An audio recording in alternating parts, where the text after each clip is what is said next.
자가 없겠고 닫으면 열자가 없으리라.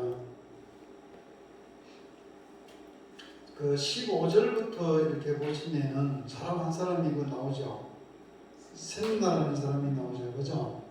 국고를 맡았던 사람인데 히스기야 왕의 그 측근 서기관과 국고 동력을 맡은 유다의 실세 중에 실세죠. 그런데 이 사람이 친애국 정책을 폈던 사람이에요. 하나님보다 이방 군대를 의지하는 세속적인 인물이다라고 할 수 있죠. 자신의 직책을 이용해서 부정하게 재물을 모은 권력 부정 축제자입니다. 권력 부정 축제자. 그 김대중 대통령 아들이 돈이 엄청 많죠, 그죠? 그래? 뭘 해서 돈을 많이 벌었어요? 아버지가 줬지. 그거는 왜 다 빼앗아요? 전두환처럼 다 빼앗아야지. 응? 저들 피잖아. 나 이해 못할 일들이 너무 많아요. 많아요. 지가 뭘 했어? 사업을 했어? 뭘 했어? 왜 그리 돈이 많아요? 집도 뭐 집이 몇 채라? 어? 집이 그리 많은데 왜 그건 안 빼앗아? 근데 이 생나 같은 오늘날 한국의 이 권력형 부정 축제를 하는 분들이 너무 많잖아요.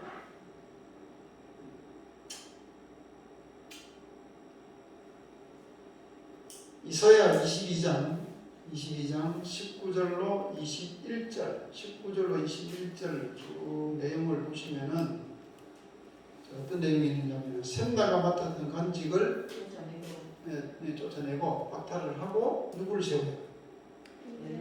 엘리야김을 세우죠. 이 국내 대신이었는데 처음에는 하나님께 온전히 헌신하는 사람이었지만은 이 사람도 끝내 타락한 사람. 이제 그 김대중 대통령 아들도 국회의원도 그냥 박탈해버렸죠. 쫓아내버렸죠. 박탈하는 쫓아내버렸죠. 당에서. 아니, 당에서 쫓아내죠. 네, 당에서 쫓아냈죠. 국회의원 아니에요. 아, 원래 국회의원 아니에요? 당에서 쫓아낼 것도 없어요. 국회의원 아니에요. 비례대표 당 아니. 아니었어요? 근데 뭐 오만 큰 소리는 제일 치잖아. 근데 하여튼 뭐 이런 일들은 보면은 우리나라 쫓아내지. 정치 전피인데 절대 안 쫓아내. 우리나라 정치계에서도 이런 일들이 워낙 있잖아요, 그죠? 그 당시에도 이제 이런 왕궁에서 일어났던 인사 문제인데 이런 일 앞에 보면은 이 한상 아까 우리 이야기했잖아요, 한상의 골짜기 이 경고가 무관하지는 않다라고 보는데 이게 그 맞는다면은 이 말씀을 해석하는 열쇠가 어디 있냐면은 다윗의 집의 열쇠 22절에 있습니다. 다윗의 집의 열쇠. 셈나의 인물은 다름이 아니라 무슨 인물을 가지고 있으냐면 그가 열매는 닫을 자가 없고 닫으면 열 자가 없었던 다윗 집의 열쇠를 맡은 자이거든요. 그런데 이 열쇠를 맡은 자가 도리어 18절에 보세요. 주인의 집에 뭘 끼쳐요? 수치를 끼치는 의여 그러죠. 그가 주인의 집 다윗의 집에 끼친 수치가 뭘까요? 국고에 손실을 끼친 그런 어떤 뭐 금전적인 수치였다면 하나님이 친히 개입하지 않았을 겁니다. 그죠? 이 얘기에는 아마 성경에 기록될 의미도 없을 거고요. 14절 한번 보세요. 진실로 이 죄악은 너희 죽기까지 용서하지 못하리라. 다시 하나님 나라와 백성을 멸망으로 이끈 즉 백성들을 신앙적으로 잘못 인도한 죄라고 볼 수밖에 없거든요. 그러면 셈나가 맡았던 열쇠를 박탈해서 내종 엘리야김에게 주어 마치 못이 단단한 곳에 박힌 같이 그를 견고하게 하리니라고 하시는데 그런데 웬일인가 25절을 보세요. 25절 만군의 여호와께서 이르시되 그날에 단단한 곳에 박힌 목이 어떻게 돼요? 못이 싹 그 못이 부러져 떨어져. 엘리야김도 실패하리라는 뜻이죠. 왜냐하면 엘리야김도 예표의 사람일 뿐 본체가 아니다는 거죠. 그러면 22절에 보세요. 내가 또 다윗의 집의 열쇠를 그의 어깨에 두리니라고 하시는데 그 실체가 누구란 말입니까? 여기에 그 다윗의 열쇠를 어깨에 둔다는 말은 어깨에 걸친다는 말이거든. 옛날에는 그 열쇠가 컸잖아요. 그죠? 그 어깨에 걸칠 수 있는 그런 중요한 그 열쇠는 하여튼 컸어요. 예? 그러니까 어깨에 걸친다는 어깨에 두리니라고 하는 이름을 쓰는데 그 실체가 누구냐 이거죠. 다윗의 집의 열쇠를 그 어깨에 두리니. 이사야 9장 6절로 7절에 보면은 9장이 장대목이 뭐죠? 메시아 탄생. 메시아 탄생이죠. 이는 한 아기가 우리에게 낳고 한 아들을 우리에게 주신 바 되었는데 하는 정사를 배웠고 이름은 기보자 묘사 전능하신 하나님. 여기에서 그 실체가 증거가 되는 거죠. 그러니까 성령은 말씀하시기를 계시록 3장 7절에 보면은 거룩하고 진실하사 다윗의 열쇠를 가지신 이 곧 열면 닫을 사람이 없고 닫으면 열 사람이 없는 그가 이르시되 다윗의 열쇠를 받은 분이 누구이고 그 권세가 뭔가를 계시록에서 말씀하고 있죠. 8절에도 보면 계시록 3장 8절에 볼지어다 내가 내 앞에 열린 문을 두었을 때 능히 닫을 사람이 없으리라. 백성들 앞에서 천국문을 열어주는 그런 권세인 건데 그렇다면 셈나의 죄는 백성들 앞에 문을 닫아서 멸망하게 한 죄라는 뜻이 되는 거죠. 이런 맥락에서 16절을 보세요. 16절 네가 여기와 무슨 관계가 있느냐 여기에 누가 있기에 여기서 너를 위하여 묘시를 받느냐 높은 곳에 자기를 위하여 묘시를 받고 반석에 자기를 위하여 저소를 좋아하며 또다. 자, 셈나는 다윗 집과는 상관이 없는 메시아 왕국하고는 상관이 없는 그래서 자신의 무덤을 파고 있는 자로 묘사를 하고 있습니다. 옛날에 돈 있는 사람들은 자기 무덤을 미리 만들었잖아요. 안 그래? 우리 할아버지 보면은 옛날에 그 패놓고 이렇게 그 묘술 때 방향을 맞춰주는 그런 일을 했거든요. 베트남의 그 네. 왕이 자기 죽기 전에 그렇게 호락게 지어놔놓고 거기서 자기가 그 죽을 그 왕 그 묘실에서 그 일을 봤다고 하네요. 그렇게 그래서 호락게 지어놨대요. 자기가 이제 죽기 전에 자기가 누울 자리를 미리 이제 만들어 놓더라고요. 근데 세상에 만들어 놓는데 그게 한번 파봤더니 물이 막 엄청나더라고. 그래 바쁘더라고. 근데 그거요 필요 없어요. 응? 그렇게 동네 사람들 그 땅 좋은데 다 이렇게 맞춰주는 분이 자기가 누울 땅은 지들을 못해가지고 다시 파더라고. 그래서 이 셈나가 이런 사람이었어요. 그래서 차라리 나지 아니했으면 좋을 뻔한 누구죠? 결혼 여자죠. 그래서 우리는 그 누가복음 11장 52절에 보면은 하 있을진저 너희 율법 교사여 너희가 지식의 열쇠를 가져서 너희도 들어가지 않고 또 들어가고자 하는 자도 막았느니라. 만에 하느라도 우리가 18절에 나오는 주인의 집에 수치를 끼치는 자 어떤 자죠? 천국문을 사람들 앞에서 닫는 자가 된다면 14절에 이 제약은 너희 죽기까지 용서하지 못할 것이고 반드시 너를 모질게 감싸서 뭐같이 18절에 보세요. 뭐와 같이 곰같이 강막한 지경에 던질 것이다. 현대판 셈나가 되고 말 것이다. 하나님은 지도자의 타락과 제약을 아주 엄중하게 문책을 하십니다. 내가 교회에서 그래도 권사가 되었다. 응? 권사가 되고 주일학교 교사가 되고 중요한 직책을 맡았다면은 말 하나 조심해야 돼요. 몸가짐 하나 조심해야 돼요. 왜냐하면 나 때문에 넘어지는 성도들이 있다는 거예요. 나 때문에. 그렇잖아요. 우리가 전도를 안 해도 피 핏값을 주님은 너한테 주겠다고 그랬어. 네? 전도를 안 해도.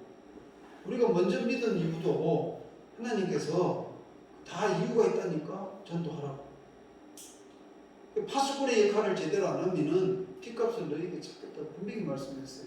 그러니까 우리는 좀 소름 돋는 말이지만은 그런 마음을 내 마음에 담고 나에게 붙여지는 사람들을 전도하는 기회로 삼고 전도를 계속 해요. 그리고 이 샘나 보세요.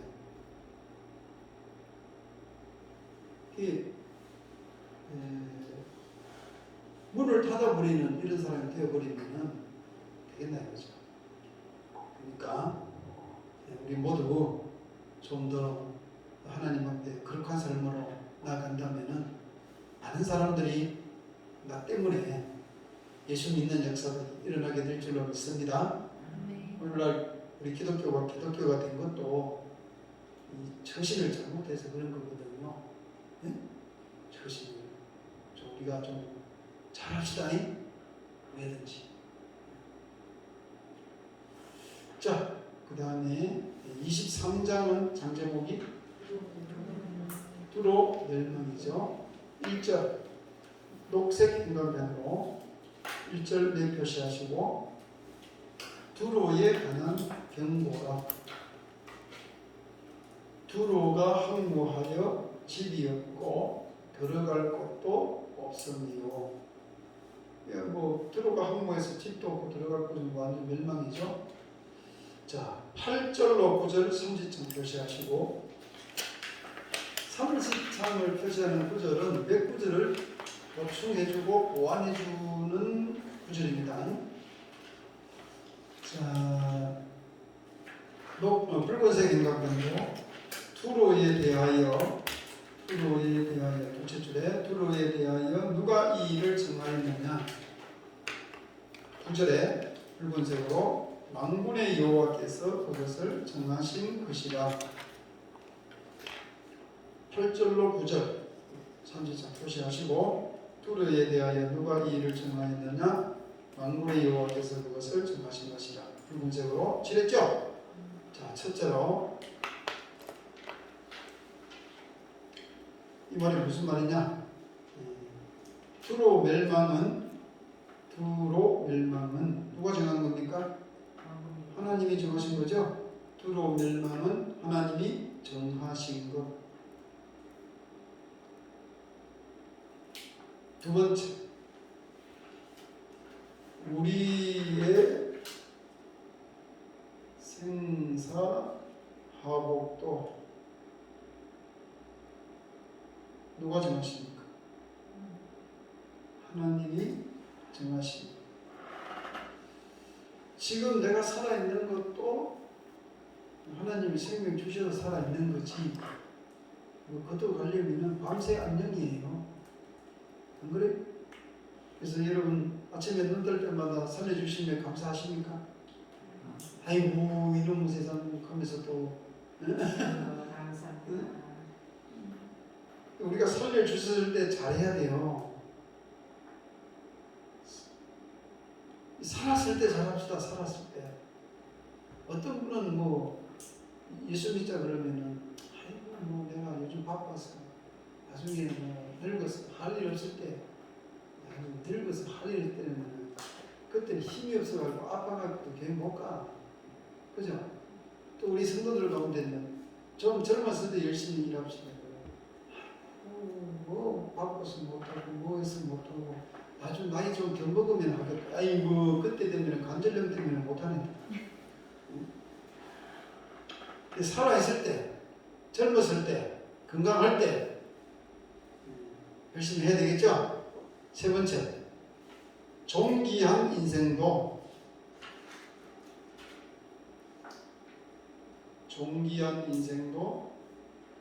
누가 정하신 거예요?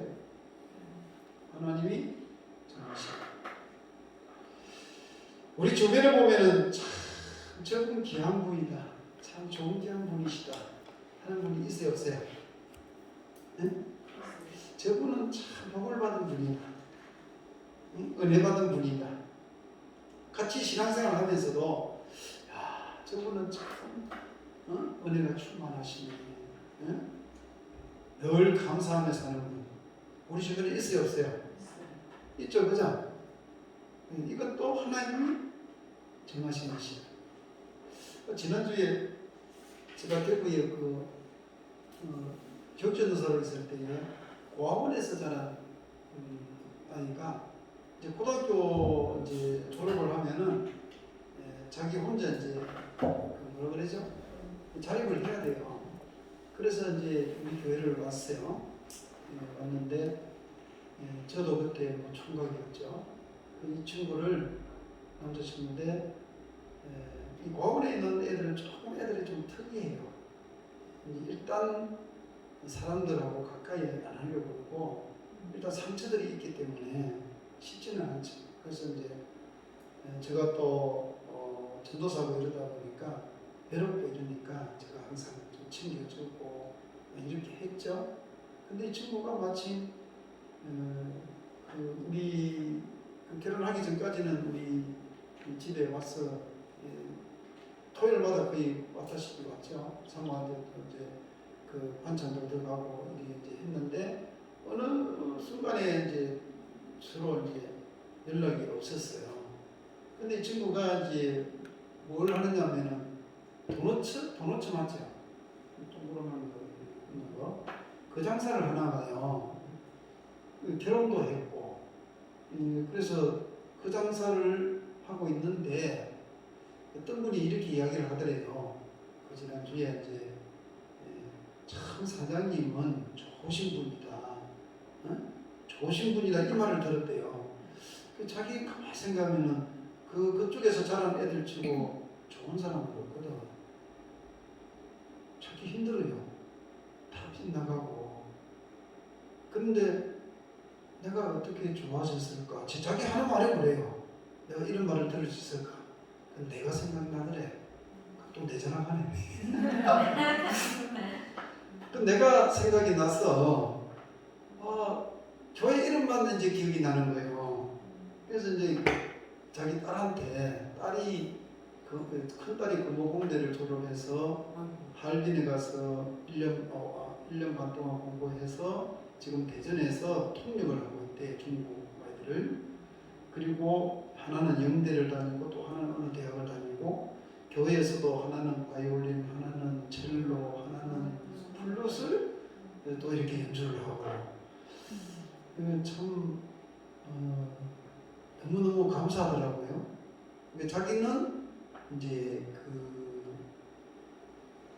어디죠? 그 전자상가 있는 그 대구에 그쪽에서 이제 그 차량으로 도넛 장사를 하는데 그 장사를 해서 그 아이들 그렇게 이제 공부를 시키고 자기 마누라 때문에 한번 완전 바닥을 쳤는데 한 4년을 도넛 장사를 해서 버려서 2층 집을 샀대. 달성공원 주변에.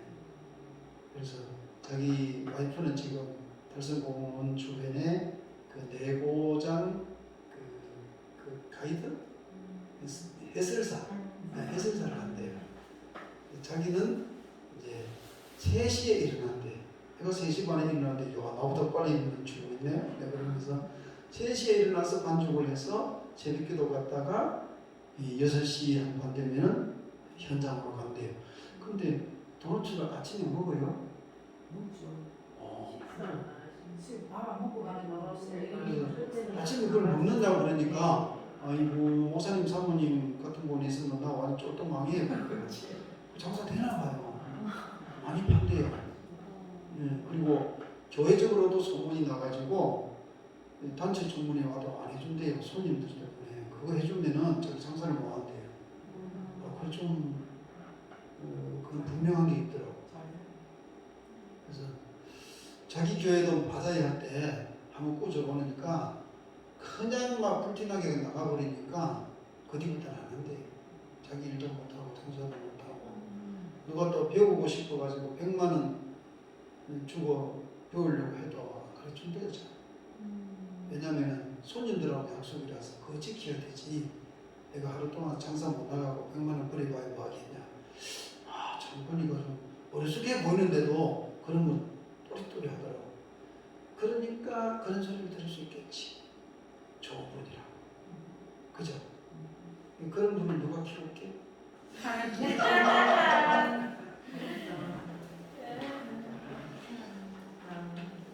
그래서 하나님이 복 주신 사람이다. 참 인정받는 그런 우리의 삶이 돼야 안 되겠어요, 그죠? 아이고 저래가지고 예수 믿나? 아이고 저래가 교회 믿나? 뭐 이런 소리 들으면은 그렇잖아요, 그죠? 그래서 우리 옆 사람하고 인사합시다. 우리 함께 하나님이 정해주시는 하나님이 세워주시는 존귀한 인생 복 받는 인생 됩시다. 꼭 됩시다. 내장 7분 24장. 자, 24장은 전 제목이 재심판이죠. 1절에서 5절까지 몇 표시하시고 1절에서 5절 몇 표시하시고 붉은색으로 땅을 공부하기 전에 좀 읽어오세요. 다 읽어야 되는데 지금 시간이 너무 쫓겨다 보니까 녹색 흰광펜으로 공허하게 하시며 2절에 백성과 제사장이 같을 것, 종과 성전이 같을 것, 여종과 여주인이 같을 것, 사는 자와 하는 자가 같을 것, 빌려주는 자와 빌리는 자가 같을 것, 이자를 받는 자와 이자를 내는 자가 같을 것. 3절에 땅이 온전히 공허, 온전히 항무.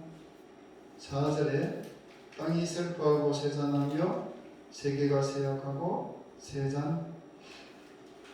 5절에 땅이 또한 그 주민 아래서 더럽게 되었으니 붉은색 흰광펜으로 영원한 언약을 곁들였습니다.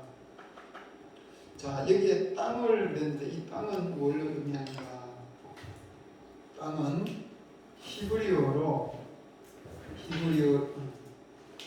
땅은 히브리어로 하이데츠라고 하는 말인데, 첫 번째, 어느 특정 지역을 가리키는 것이 아닌, 특정 지역을 가리키는 것이 아닌. 두 번째, 지구 전체를 가리키는 단어. 지구 전체를 가리키는 단어. 자, 2절에 보면은 같을 것, 전에 성경에 보면 일반이라고 말을 썼는데, 같을 것 했는데, 하나님의 심판이 빈부, 기천, 개천, 환경에 구애받지 않고 전 인류에게 공평하게 임할 것이다 라고 하는 말씀입니다. 자, 영원한 언약을 깨뜨렸습니다. 이 말이 무슨 말인가? 여러분 그 13장에서부터 23장까지가 그 주변 열방을 향한 하나님의 심판 예언이죠. 24장부터 27장까지는 앞선 내용들의 어떤 결론적인 그런 내용으로 온 세상 만민에게 임할 하나님의 심판, 그리고 도래할 평화와 번영의 시대에 대한 그 약속이, 아름다운 그 약속이 제시되고 있는 말씀이거든요. 그래서 땅을 공허하게 하시며, 1절에 땅을 공허하게 하시며 황폐하게 하시며 라고 하는 말이 두 번이나 강조되어 있어요. 3절에도 그랬죠. 땅이 온전히 공허하고 황무하게 하는 말이 나오는데, 이것은 그 이스라엘이나 이방에 국한된 것이 아니라 온 세계에 임할 심판을 가리키는 말입니다. 그래서 4절에 땅이 슬퍼하고 세잔하여 세계가 쇠약하고 세잔하며 백성 중에 높은 자가 쇠약하리라 라고 했어요. 어째서 이렇게 되는가? 그 원인이 5절에 있어요. 5절에 원인이 뭡니까? 5절에 그 영원한 언약을 곁들였다는 거. 그 열쇠는 영원한 언약인데 그 영원한 언약이 뭘까요? 자, 2절에는 같을 것이며 하는 말이 6번이나 언급해서 조금 나옵니다. 이 같을 것이다 이 말은 차별이 없다 이 말이죠. 그렇다면 문자적으로 나와 있지는 않지만은 유대인이나 이방인도 같을 것이다 차별이 없다 하는 뜻이 암시되어 있는 것이고, 이스라엘과 이방인을 전혀 구별함이 없이 13절에 보세요. 세계 민족 중에 이런 일이 있으리니 그랬죠. 17절에 보세요. 땅의 주민아라고 말씀을 해요. 이것은 온 세계를 포괄하는 말이거든요. 표현이거든요. 단 한 가지 차별이 있을 뿐인데 단 한 가지 차별이 뭐냐? 영원한 언약을 지키느냐 하느냐 그 차이다 이 말이에요. 영원한 언약을 지키느냐 하느냐. 이처럼 모든 차별이 철폐되고 온 세계에 임할 심판을 경고하면서 영원한 언약이라 말씀을 하고 있다면은 이것은 뭐냐? 이 영원한 언약은 결국 이 영원한 언약은 복음이다. 복음이라고 볼 수밖에 없어요. 왜냐하면 로마서 3장 22절을 보면은요. 로마서 3장 22절에 예수 그리스도를 믿음으로 말미암아 모든 믿는 자에게 미치는 하나님의 의인이 차별이 있다 없다? 없다고 그랬습니다. 로마서 3장 29절과 30절에도 하나님은 다만 유대인의 하나님이시냐 또한 이방인의 하나님은 아니시냐 진실로 이방인의 하나님도 되시느니라. 할례자도 믿음으로 말미암아 또 무할례자도 믿음으로 말미암아 어렵다 하실 하나님은 한 분이시니라 라고 했어요. 여러분 그 성막이나 성전 구조를 보면은 이렇게 돼 있죠, 그죠? 이 성소가 있고 뭐가 있어요? 지성소가 있잖아요, 그죠? 여기 뭐가 있어요? 담이 있죠. 여기도 다 담이 있죠, 그죠? 그래서 이 성전 구조에 담이 막혀 있듯이 구약 시대에는 유대인과 이방인과 또 제사장과 또 백성과 또 남자와 여자와 많은 차별이 있었던 그런 시대예요. 응? 그런데 예수 그리스도의 구속으로 말미암아 이를 단번에 어떻게 했어요? 허물어 버렸죠, 그죠? 그래서 모든 나라, 모든 민족, 모든 족속에게 통일하게 오직 영원한 언약 하나만이 주어진 겁니다. 이를 뒷받침해 주는 말씀이 있는데 그 말씀이 이사야 55장 3절이에요. 이사야 55장 3절에 무슨 말씀이냐면은 너희는 귀를 기울이고 내게로 나와 들으라. 그리하면 너희의 영혼이 살리라. 내가 너희를 위하여 받합시다. 영원한 언약을 맺으리니 곧 다윗에게 허락한 확실한 은혜니라 라고 했어요. 문제는 이제 뭐냐? 복음을 믿느냐 믿지 않느냐. 복음을 믿느냐 믿지 않느냐. 이에 따라 영생과 영벌이 갈라지게 되는 거예요. 이 복음이 뭐예요? 그렇죠. 복음이 예수 그리스도를 말해요. 내가 복음을 받았다는 것은 예수님을 받았다는 거예요. 내가 예수님을 믿는다는 것은 내가 복음을 믿는다는 거거든요. 이 복음은 결국 뭐예요? 약속이잖아요. 그죠? 그죠? 이 약속이 어디 있어요? 바로 여기 있잖아요. 그죠? 영원한 뭐냐? 영원한 약속. 그래서 우리는 이사야서를 읽으면서 이사야서를 공부하면서 누구를 만나야 돼요? 예수님을 만나야 돼요. 나에 대한 이야기라고 그랬으니까 여기는 예수님을 만나지 못하고 그냥 윤리적인 이야기만 하고 역사적인 이야기만 끝내버리면은 아무런 의미가 없다는 거예요. 그래서 이 영원한 언약을 깨뜨리는 이게 뭐냐 이거죠.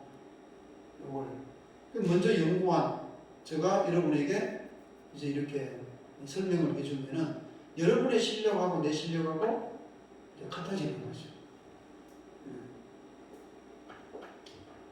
그러니까 배우기를 잘했잖아요. 그죠? 아, 네. 예? 안 그러면 이거 어떻게 이걸 누구한테 배워요? 영원한 영역을 베풀었습니다. 자, 그 다음에 13절을 삼지창 표시하시고 노란색 형광펜으로 감람나무를 한등 깎고 포도를 거둔 후에 붉은색 형광펜으로 남은 것을 주음 같을 것이니라. 남은 것을 주음 같을 것이니라. 그 남은 것을 주음 같을 것이다. 이 말이 뭐냐? 자, 여기 보면은 이 남은 것을 주음 같을 것이라는 이 소수의 남은 자가 있을 것을 말씀하고 있거든요.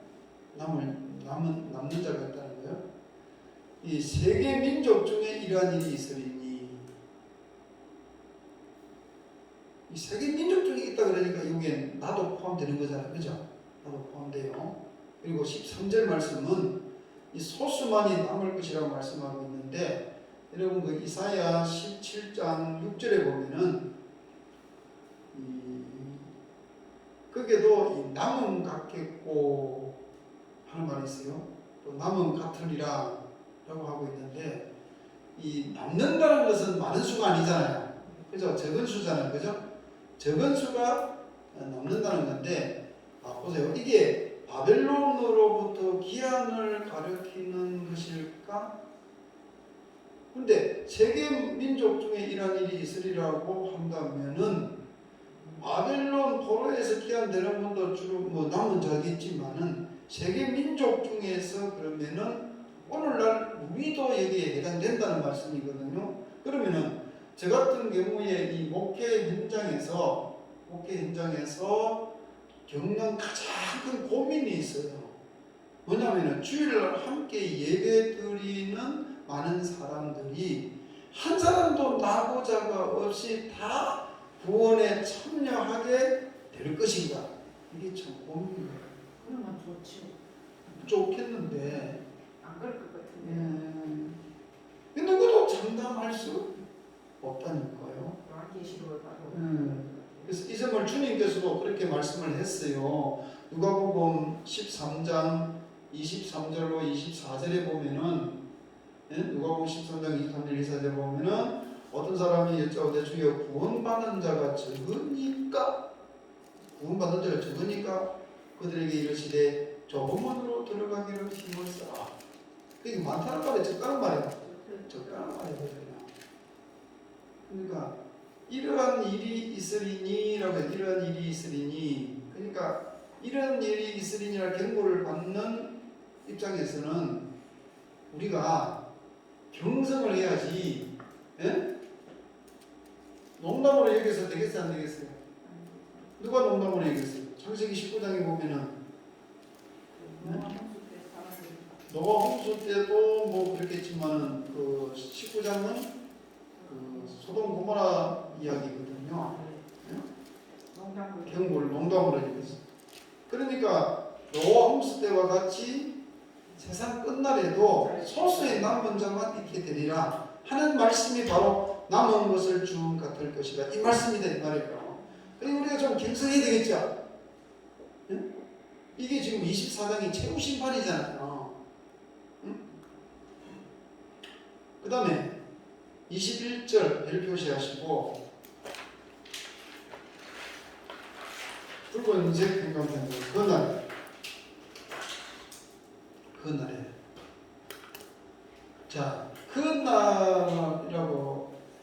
그날에 하고 시작을 했는데 이것은 주님의 재림께 되어질 강경입니다. 그날은 이사야 24장 21절로 그날은 거기 보면 높은 군대와 땅의 왕들을 벌하신다. 이 무슨 뜻일까요? 높은 군대와 땅의 왕들. 공중 권세 잡은 자를 말합니다. 땅의 권세를 잡은 자를 심판하신다 하는 뜻으로 생각하면 되는데 23절에 보시면은 그때에 달이 술지를 당하고 해가 부끄러워하리라 그래요. 이것은 더욱 큰 영광이 나타났기 때문에 이 23절 하반절에 이는 만군의 여호와께서 시온산과 예루살렘의 왕이 되시고 그 장로들 앞에서 영광을 나타내실 것이라.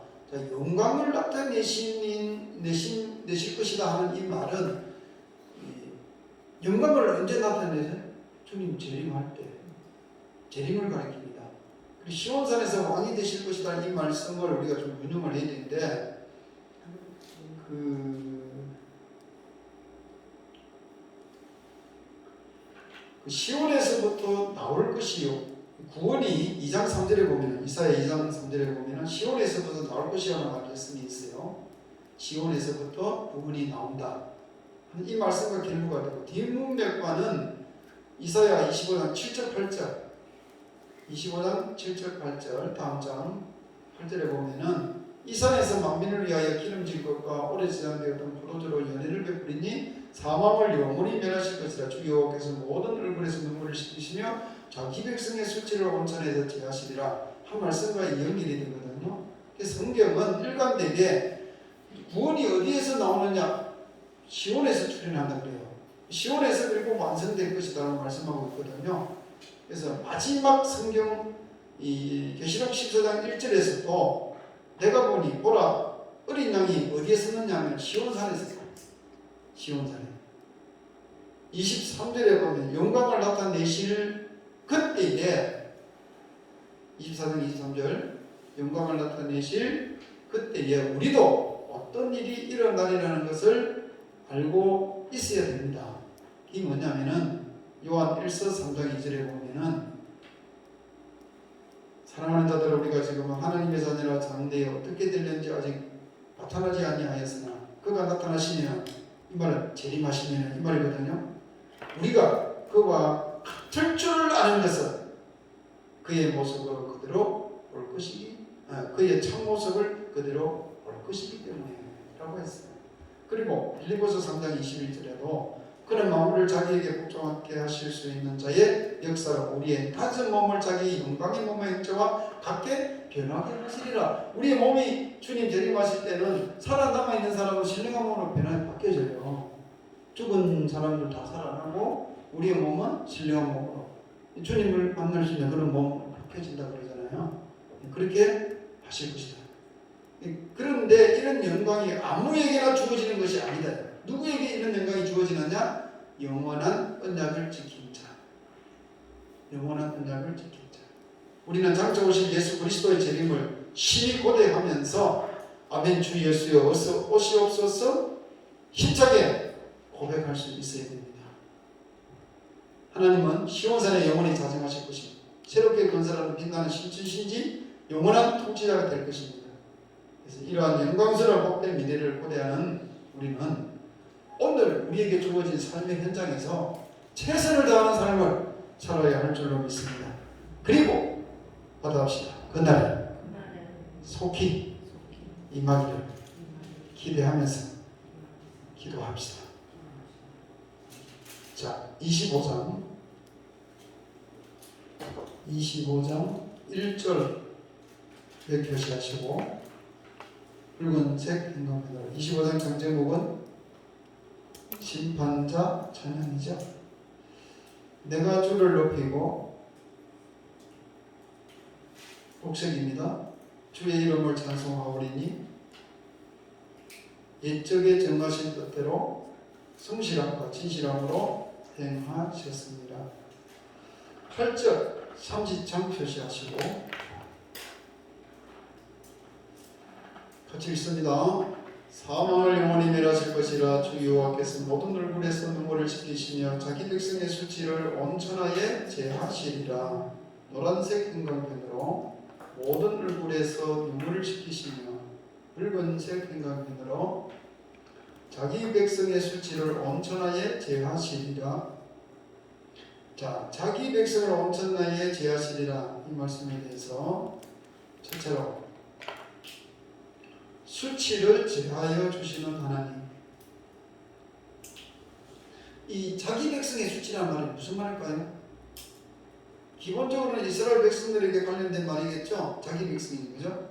이들은 하나님을 모르는 세상의 한가운데서 홀로 여호와 종교를 갖는다는 것만으로도 조속거리가 되어왔던 거죠. 조속거리가. 그러나 세계 모든 민족이 이스라엘 통해서 구원받게 되는 그날에는 어떻게 되느냐? 그 모든 수치가 눈 녹듯이 녹아질 것이다. 그 말입니다. 수치를 제하여 주시는 하나님. 두 번째, 수치를 당해도 하나님 말씀 붙들고 인내하자. 그래서 우리 그 총무님이 보니까 요즘 우리 자기 교육도 아닌데 그거 와서 좀 세조 시간을 하면서 뭐 때로는 지나가는 사람들이 코로나 시대 말이야 무슨 짓이냐고 막 할 때도 있을 거예요. 근데 어떻게 하냐고 아이 뭐 영국은 영국지요 뭐 이러더라고. 참 대단하다. 응? 그래서 성전교회를 부흥하는 것보다 아멘. 참 아멘. 그래서 수치를 부끄러워하지 않는 이 전도를 해보면 그렇잖아요. 참 듣지 않아야 될 소리도 듣고 그죠? 세 번째 하나님의 때에 하나님이 수치를 벗겨주심. 자 26장은 구원 노래죠. 1절에서 3절 네 표시하시고 자 붉은색 행간펜으로 이 노래 1절에 이 노래 녹색으로를 부르리라. 구원을 성백과 예백으로 삼으시리로다. 3절에 붉은색 행간펜으로 심지가 견고한 자를 평강하고 평강하도록 지키시리니. 자, 이 노래는 무슨 노래냐? 구원의 노래입니다. 구원의 노래. 이 구원의 노래에 대한 이 배경은 이 유다 백성이 바빌론 포로기환으로 인해서 부르게 될 찬양을 말합니다. 이 구원의 노래다. 그 다음에 심지가 견고한 자를 평강하고 평강으로 지키시리니. 자, 평강으로 지키시는 자는 첫째로 어떤 자를 평강으로 지키시느냐? 심지가 견고한 자. 심지가 견고하다라는 말은 무슨 말일까요? 마음이 안 열린다. 하나님만 굳게 붙잡고 의지하는 그런 마음 상태죠. 기분 좋으면 생명 걸고 화가 나면은 기분이 좀 나쁘면은 교회 때려치우고 여러분들 그 교인들 가운데 그런 분 있죠. 기분 조금만 상해도 몇 주간 동안 그냥 잠수하고 타는 분들. 심지가 견고하지 못해서 그렇죠. 두 번째, 특히 하나님 신뢰함에 대하여. 자, 하나님 신뢰함에 심지가 견고해야 될 줄로 믿습니다. 하나님이 심지가 견고한 자를 어떻게 해요? 평강하고 평강하도록 지켜주시는데 하나님 신뢰함에 심지가 견고해야 되죠. 그래서 우리가 어떠한 상황에서도 하나님이 어떠한 것에서도 책임져 주시고 합력하여 선을 이루어 주시고 가장 좋은 것을 채워주시는 그런 하나님이심을 믿어야 합니다. 우리가 너무 이 신앙생활을 하는 모습들을 보면은 심지가 견고하지를 못해요. 자, 27장까지 하겠습니다. 27장 2절에서 4절 몇 표시하시고 2절에서 4절 몇 표시하시고 같이 읽습니다. 그날에 너희는 아름다운 포도원을 두고 노래를 부르지어다. 나 여호와는 포도원 지기가 되며 때때로 물을 주며 밤낮으로 간수하여 아무든지 이를 해치지 못하게 하리로다. 나는 포도원에 대하여 노함이 없나니 찔레와 가시가 나를 대적하여 싸운다 하자. 내가 그것을 밟고 모아 불사르리니. 녹색 행간펜으로 3절에 나 여호와는 포도원 지기가 되니요. 붉은색 행간펜으로 때때로 물을 주며 녹색으로 밤낮으로 간수하여 아무든지 이를 해치지 못하게 하리로다. 4절에 붉은색으로 찔레와 가시, 녹색으로 나를 내가 그것을 밟고 모아 불사르리라. 자, 때때로 물을 주면 인생의 생수도 하나님이 주셔야 공급받을 수 있어. 인생의 생수도 하나님이 주셔야 공급받을 수 있어. 자, 우리 인생의 삶 가운데서 감사의 생수가 펑펑 솟아나고 기쁨의 생수가 펑펑 솟아나고 아멘 할 때까지 해요. 평강의 생수가 아멘. 펑펑 솟아나고 아멘. 하나님이 주셔야 됩니다. 아멘. 하나님 주셔야 돼요. 그래서 새벽에 일어나면은 하나님 오늘도 감사의 생수가 기쁨의 생수가 평강의 생수가 솟아나는 하루가 되게 해주세요 하고 기도하고 시작하면은 진짜 감사할 일만 생기고 기쁜 일만 생기고 평강이 넘칠 줄로 믿습니다. 자, 4절에 찔레와 가시라고 하는 말이 있죠. 첫째로 내 인생에도 찔레와 가시가 있어. 끄트머리는 겉을 보기에는 멀쩡해 보여도 다 여기에 사연이 있죠. 네? 이 야밤에까지 공부하는 거 보면 다 사연이 있을 것 같아. 자, 우리 인생의 고통스러운 찔레와 가시가 있잖아요. 두 번째, 인생의 찔레와 가시는 하나님이 제거해 주셔야 함. 하나님이 제거해 주셔야 함. 세 번째, 내가 제거하려고 하면 오히려 찔린다. 내가 제거하려고 하면 오히려 찔린다. 찔레 때문에 찔려가지고 사람 된 사람 많죠? 안 찔렸으면 사람 안 될 사람. 예? 솔직히 안 찔렸잖아요. 찔렸어 사람 됐지. 찔렸기 때문에 가시 때문에 우리가 또 이 자리에 있다라고 봅니다. 예, 여러분의 인생에도 찔레와 가시가 많을 텐데 여러분 내가 그 가시 그 찔레를 제거하려고 하면 오히려 나를 찌릅니다. 하나님이 제거해 주셔야 할 줄로 믿습니다. 기도합시다. 하나님, 우리의 인생의 삶의 일상 가운데서 찔레와 가시도 있습니다. 때로는 이것을 내 스스로 한번 해결하려고 발버둥을 쳐보았지만 오히려 더 깊숙이 더 나를 찌르는 그런 것도 경험하고 또 찔레와 가시를 통해서 오늘 우리가 여기에 있음을 또 고백하지 아니할 수가 없습니다. 하나님이 우리의 모든 찔레와 가시를 제거해 주시옵소서. 그래서 우리를 심지가 견고한 자로 하나님만 전적 의리하고 신뢰하는 자로 세워주셔서 평강에서 평강으로 우리를 인도하여 주시옵소서.